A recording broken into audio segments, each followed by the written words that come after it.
Меня зовут Маргарита, мне 29 лет. Но у меня на самом деле детство делится на две части.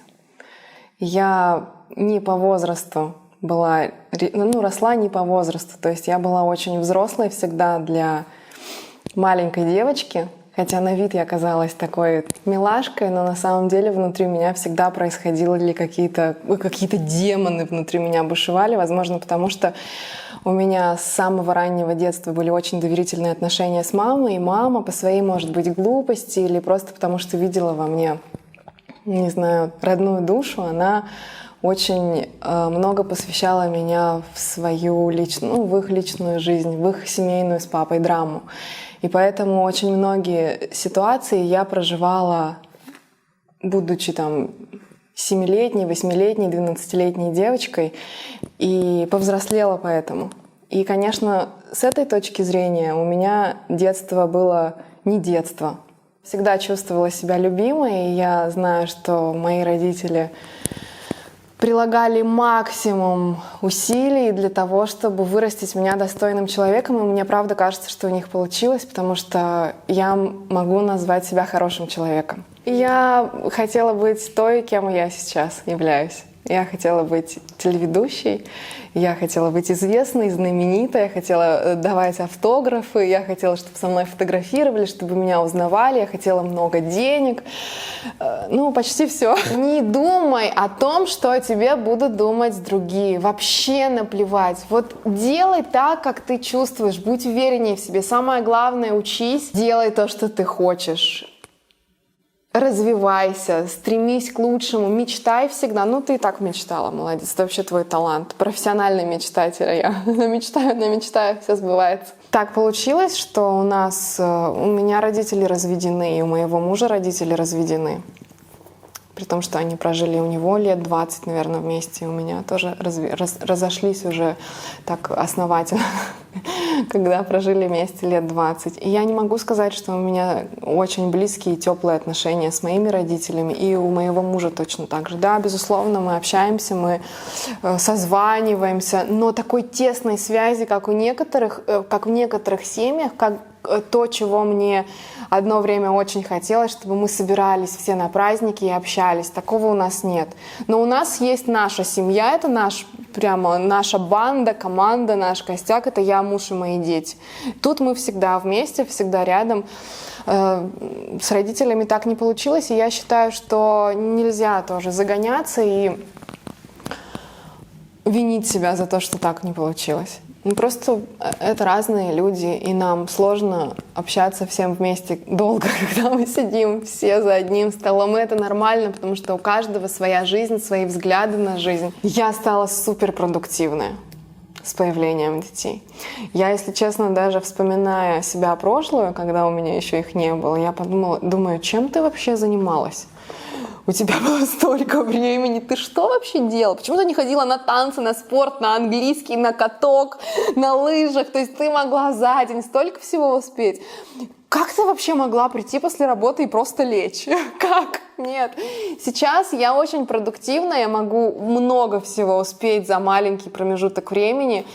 Я стала более терпимая, дети вообще наши главные учителя, и, наверное, все мои последние проработки случились благодаря именно детям. Я вообще не параноик. И у меня сын сегодня, ему 6, он гуляет у меня сам, и он там ходит сам в гости. И вообще у меня дети очень самостоятельные, потому что я сразу же выходила на работу после их рождения, и вот такой тревожной мамы, тревожной жены нет. Но у меня есть один навязчивый страх, про который вообще практически никто не знает, но я его озвучу, раз я поставила себе сегодня задачу быть максимально искренней, я расскажу. Это страх потерять мужа. Причем, ты знаешь, это навязчивый страх, потому что он периодически проникает ко мне в мозг, и я прекрасно понимая, что нельзя направлять свою энергию на негатив,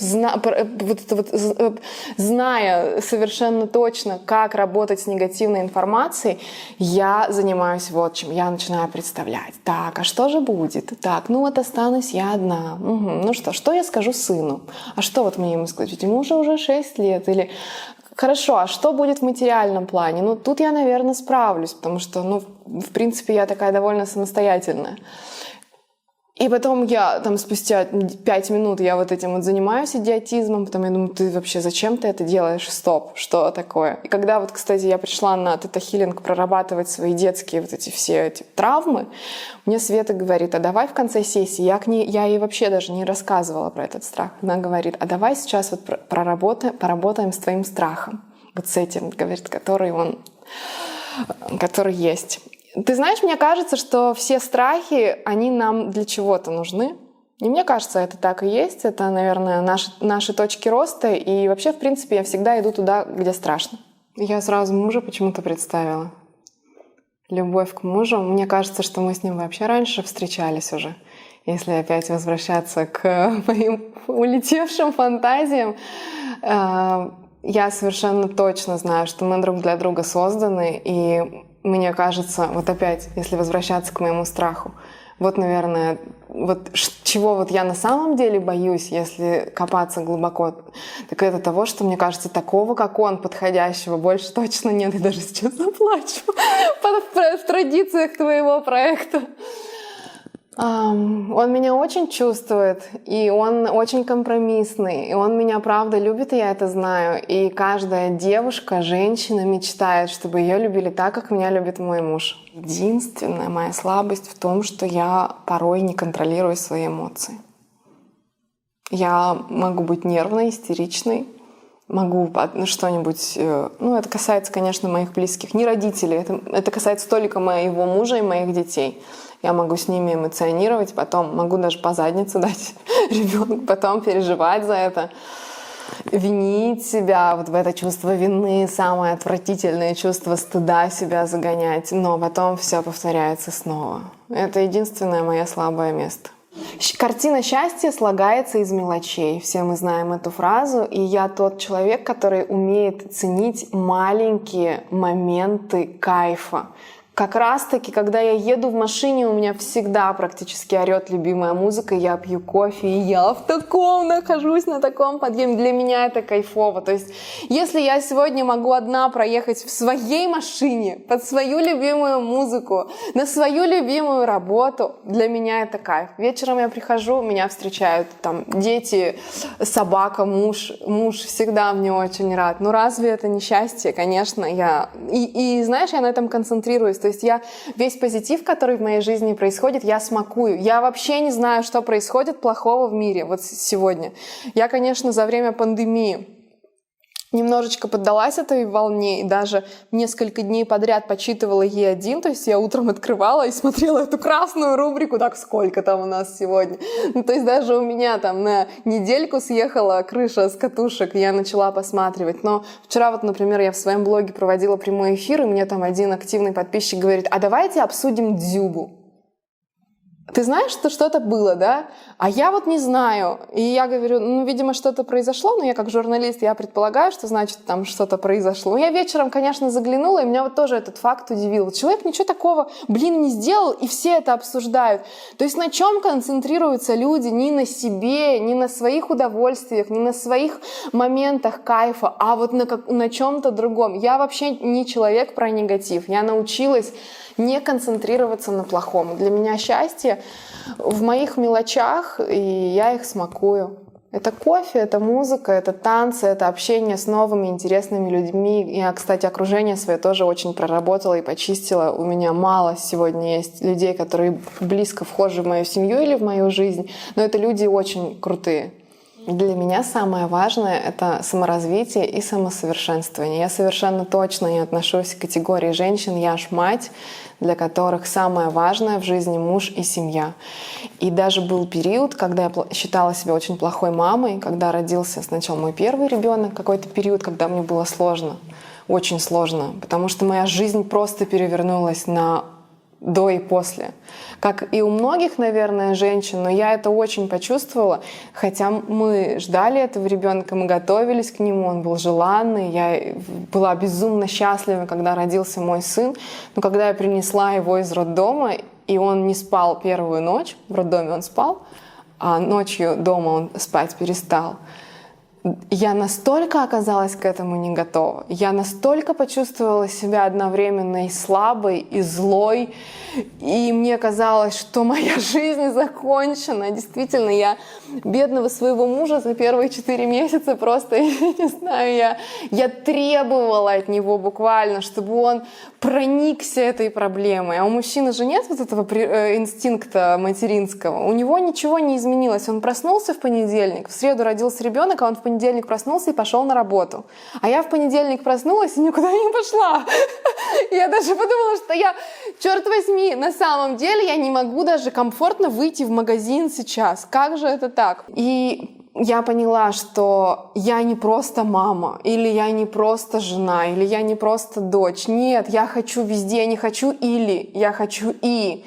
Поэтому для меня самое важное в жизни — это распределять свою энергию так, чтобы во все жизненные сферы ее хватало. Потому что вообще женская энергия — это настолько мощная штука, что если мы вот этот огромный, тяжелый пласт энергии направляем в какое-то только одно русло, например, на мужа, то вот эта сфера отношений, она начинает рушиться, потому что ни одна сфера не выдержит настолько мощного потока энергии. И нужно учиться ее распределять.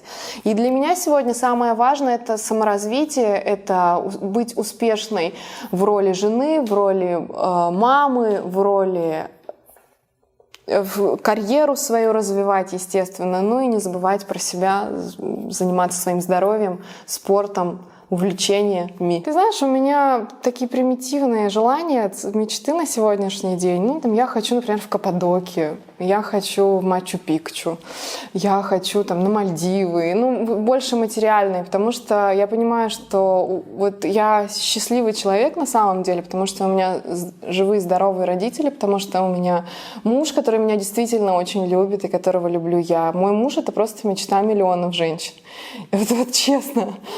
У меня прекрасные дети, конечно, которые меня нервируют, но это прекрасные, здоровые, умные, красивые дети. И мое преимущество в том, что я умею это ценить, и я понимаю, что благодаря этому всему я действительно счастливый человек, и мне остается только лишь заработать побольше денег для того, чтобы просто сделать свою жизнь более комфортной. И все мои мечты сводятся вот к какому-то просто там к материальным благам, так скажем. По образованию я журналист и проработала много лет на телевидении. И самым большим моим достижением на телевидении стало то, что я стала вести новости, потому что дальше только редакторство, а редактором я быть никогда не хотела, писать текст. Но когда я работала на телевидении, стали ко мне обращаться девчонки и просить, чтобы я помогла им с речью. И я поначалу давала контакт своего руководителя по технике речи. А потом девочки стали просить, чтобы именно я с ними позанималась. Для меня это было крайне удивительно, и я не могла себе это объяснить. И я, если честно, даже до сих пор меня это удивляет, когда говорят: я вот именно к вам, мне никого не нужно. И я стала понимать, что я больше, чем про речь, что людям просто комфортно находиться в моей ауре. Не просто комфортно, а их это как-то вдохновляет, заряжает. Появляется у них желание становиться лучше, может быть. С одной стороны, это так громко и банально звучит, с другой стороны, это так и есть. Правда, люди приходят, их много, и они просто хотят выпить со мной кофе, куда-то со мной сходить, и готовы даже мне заплатить за это деньги, ты понимаешь? У меня есть девочки, которые заканчивают курс у меня, он длится в Екатеринбурге, мы в живых группах занимаемся, месяц работаем. И потом они после курса еще приходят на индивидуальные занятия, и мне вот говорят: просто вот мне хочется, Маргарита, с тобой. Вот давай вот мы с тобой. Потому что когда мы с тобой вместе, я себя как-то по-другому чувствую, у меня расправляются крылья за спиной, и у меня во многих сферах идут улучшения. Поэтому я больше, чем речь. Возвращаемся. Я журналист, я телеведущая, но моя главная миссия — быть наставником в сфере коммуникации. Я ставлю людям голоса, прорабатываю им речь, совершенствую навыки публичных выступлений. Но самое главное, что я делаю, это, наверное, раскрываю их индивидуальность, их харизму. Но при этом я не ставлю дикторский голос, как многие тренеры. То есть мы работаем именно над их изюмом, который в каждом есть. 34 — это еще нормально. Ты знаешь, у меня был день рождения в апреле, мне исполнялось 29. Это первый был мой день рождения, когда мне было как-то не по себе. Потому что я была в предвкушении того, что скоро 30. И я уже привыкла к тому, что мне все дают внешне, я выгляжу старше, и все мне дают больше лет, чем есть на самом деле. Позавчера вообще предположила девушка, что мне 39. Не знаю, может быть, пора делать какие-то уколы красоты уже. Может быть, это был намек. 34 — это еще нормально. Я хочу через 5 лет, чтобы вот достичь вот этого финансового комфорта во всех сферах. Я хочу новую классную машину купить себе. Я хочу путешествовать хотя бы там 4, 5, 6 раз в год. Я хочу квартиру. В общем, новую. Классную. Я хочу, знаешь как, чтобы я вообще не смотрела на цены, чтобы я просто покупала то, что мне нравится, и все. У меня другое все есть. Я прокачанная, я, не знаю, много читаю, я знаю, как правильно, если можно так выразиться, жить. Я позитивная, у меня классные отношения с мужем, у меня 2 детей, у меня родители живые, здоровые. Ну о чем мне еще могу мечтать? Рит, я желаю тебе, знаешь что? Чтобы ты следила за своим эмоциональным состоянием и никогда не позволяла своим эмоциям брать над тобой верх, потому что когда ты выходишь из себя, все в твоей прекрасной жизни начинает как-то ухудшаться. Нужно следить за тем, чтобы ты была в ресурсе. Никогда не опускать руки нужно, верить в себя. Вообще вот тебе побольше бы уверенности не помешало. И ты молодец, что ты не сравниваешь себя в последнее время ни с кем. Вот в этом направлении двигайся.